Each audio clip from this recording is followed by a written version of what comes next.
L'info écho avec Capital. Le chiffre du jour, 4,4 milliards d'euros. C'est le déficit que devrait atteindre cette année la branche vieillesse en France.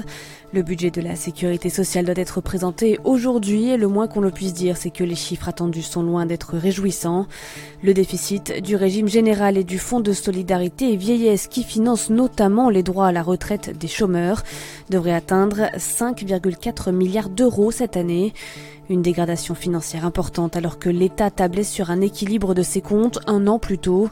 Les prévisions pour les années à venir sont tout aussi pessimistes avec un déficit prévu de 5,2 milliards d'euros en 2020 et des comptes dans le rouge au moins jusqu'en 2023. La faute à la croissance en panne et aux mesures post-gilets jaunes. Le coup de gueule est poussé par les commerçants du village préféré des Français. Saint-Vaast-la-Hougue, situé dans la Manche, a remporté en juin dernier la première place de l'émission présentée par Stéphane Bern.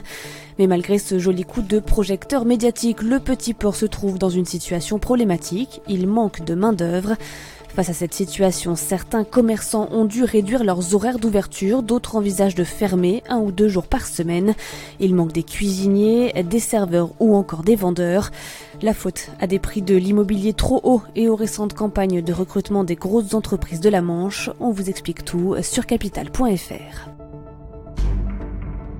La bonne affaire de cette semaine pourrait être pour Air France alors que le tribunal de commerce a prononcé la liquidation définitive d'Aigle Azur. Plusieurs compagnies aériennes sont déjà tournées vers la prochaine étape du démantèlement du transporteur, la redistribution de ses autorisations d'atterrissage ou de décollage à l'aéroport français d'Orly.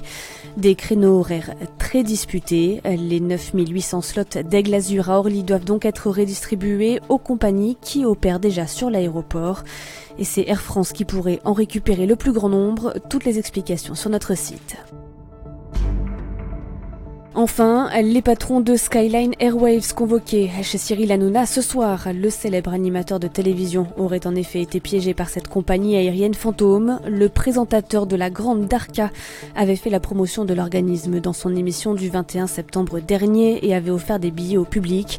Problème, la compagnie fait l'objet d'une enquête menée par la Direction générale de l'aviation civile qui a fait part de ses soupçons quant à la réalité de l'activité de la compagnie aérienne. Pour tenter de tirer cette situation au clair, Cyril Hanouna a donc décidé de convoquer dans Touche pas à mon poste les patrons de Skyline Airways. Reste à savoir s'ils seront présents sur le plateau de C8. C'était l'info écho avec Capital.